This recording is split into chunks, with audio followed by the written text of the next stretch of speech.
Bismillahirrahmanirrahim. Assalamualaikum warahmatullahi wabarakatuh. Alhamdulillahirrabbilalamin. Kita panjatkan puji syukur kehadirat Allah Subhanahu wa Ta'ala.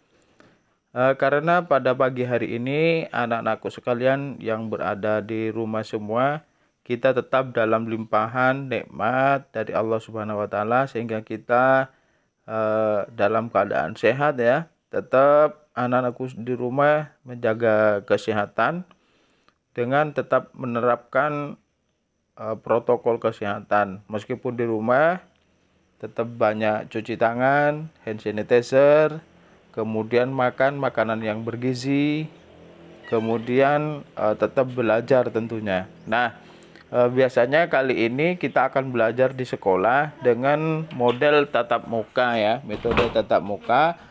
Kemudian sebagian lagi kan metode daring di rumah melalui kegiatan atau menonton video pembelajaran di YouTube. Kali ini berdasarkan pemberitahuan kebijakan dari Dinas Pendidikan, juga surat edaran dari sekolah bahwa kita akan belajar di rumah dengan metode pembelajaran jarak jauh.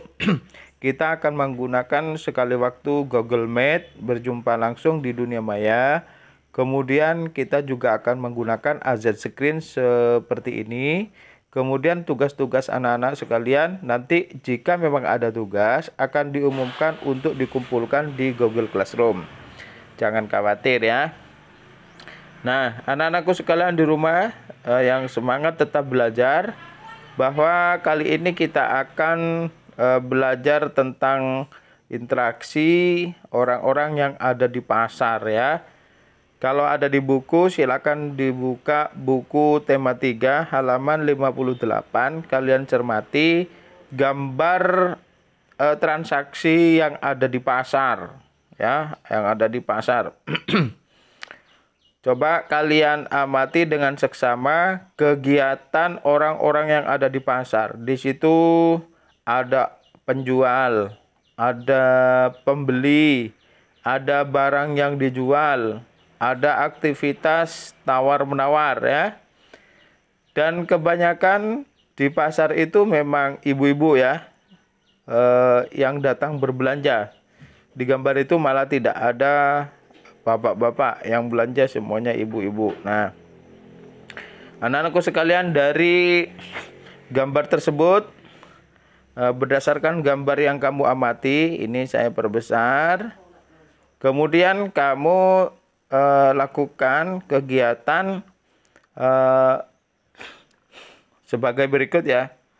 Jadi suasana pasar selalu ramai oleh penjual pembeli. Jadi pasar itu adalah tempat bertemunya penjual dan pembeli, tempat terjadinya transaksi jual beli, tempat terjadinya penukaran uang dengan barang, tempat terjadinya tawar-menawar antara pembeli dan penjual, tempat dijualnya barang-barang kebutuhan hidup sehari-hari, tempat membelinya kebutuhan sehari-hari.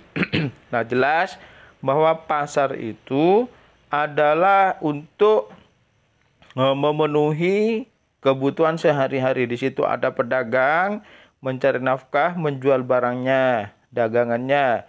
Di situ ada pembeli untuk mendapatkan kebutuhan sehari-harinya. Pembeli datang ke pasar, membeli barang dengan sejumlah uang kepada pedagang. Nah, disinilah yang disebut dengan interaksi atau hubungan antara penjual dan pembeli, tawar-menawar di pasar. Nah, tentu kalian juga pernah tahu bahwa orang tua kita, ibu kalian juga berbelanja di pasar, melakukan kegiatan transaksi, menjual atau membeli, tawar-menawar. Nah, anak-anakku sekalian yang saya banggakan yang berada di rumah, ketika kamu mengamati gambar di atas, coba kalian amati ya, apa saja yang dapat kalian temui di pasar. Pak Ali sudah jelaskan tadi, di pasar ada ini, ada itu, dijual ini, yang membeli ini. Nah, sekarang kamu sebutkan apa saja yang dapat kamu temui di pasar. Nah, di situ di soal nomor 1 tinggal tulis ke buku tulis. Kemudian nanti ya di ke buku tulis tidak usah dikumpulkan. Yang ini tidak usah dikumpulkan, cukup ditulis saja. Nanti pada saatnya dikumpulkan akan diumumkan melalui Google Classroom ya. Nah, ini anak-anakku sekalian cukup dikerjakan di rumah. Kemudian setelah dikerjakan di rumah, kalian pelajari untuk menghadapi ujian tengah semester maupun ujian semester nanti pada Desember ya. Kemudian pertanyaan berikutnya, masih ingatkah kamu bagaimana sayur dan buah dapat nyampe di rumah? Nah, Pak Ali sudah katakan bahwa sayuran itu ditanam oleh petani di pegunungan kah, di daerah pedesaan kah, atau di manakah ya. Kemudian setelah itu, sayur mayur itu nyampe di pasar melalui alat transportasi, diangkut melalui truk pick up oleh pedagang yang mengambil atau kulakan dari petani hingga ke pasar. Sampai di pasar, ibu kamu membeli sayuran itu hingga akhirnya sayuran sampai di rumah. Nah itu ya, itu butuh proses. Nah, oleh karena itu, bagaimana sih sayur dan buah itu bisa sampai ke rumah kita? Nah, kemudian yang berikutnya, anak-anakku sekalian, aktivitas apa saja yang dapat ditemukan pada gambar di atas? Nah, Pak Ali juga sudah tadi sampaikan aktivitas atau interaksi yang terjadi di pasar seperti yang dijelaskan di atas ya. Kemudian berikutnya anak-anakku sekalian, siapa saja yang terlibat di dalam kegiatan di pasar?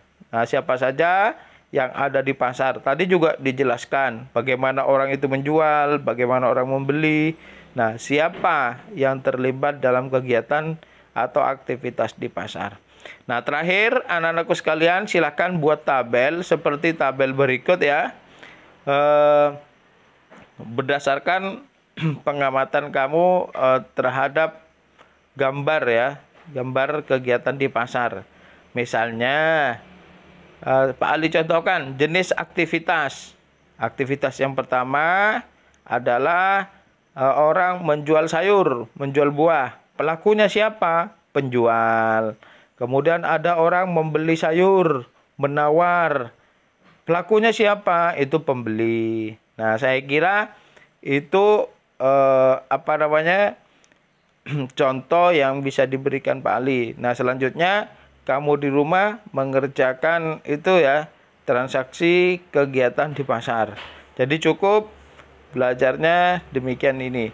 Kemudian anak-anakku sekalian untuk pemberitahuan, insya Allah jadwal pelajaran akan kembali kepada jadwal semula. Hari Senin itu tematik, Selasa, kemudian hari Rabu tematik, hari Kamis matematika, hari Jumat PJOK dan Bahasa Madura, hari Sabtu tematik, dan kembali lagi seperti jadwal semula insya Allah seperti itu. Nah, anak-anakku sekalian, demikian kita cukup belajar hari ini. Selanjutnya kalian juga harus banyak membaca buku tema ini dari awal sampai akhir, tetap dibaca. Jika ada pertanyaan, hal yang tidak paham, bisa mencari sumber belajar lainnya. Misalnya mencari sumber belajar di internet, informasi di internet, di koran, di majalah, bertanya kepada orang tua, atau bisa kalian bertanya di grup BA tentang sesuatu yang tidak dipahami. Nah, anak-anakku sekalian, saya kira demikian kita belajar pada hari ini. Instruksi dalam video pembelajaran ini mohon untuk diperhatikan dan dikerjakan di rumah dengan sebaik-baiknya. Ingat, ini bukan tugas, tetapi kewajibanmu belajar dan menjawab apa yang telah dijelaskan oleh Pak Ali di atas. Terima kasih, Pak Ali akhiri dulu. Assalamualaikum warahmatullahi wabarakatuh. Selamat belajar dan sehat selalu.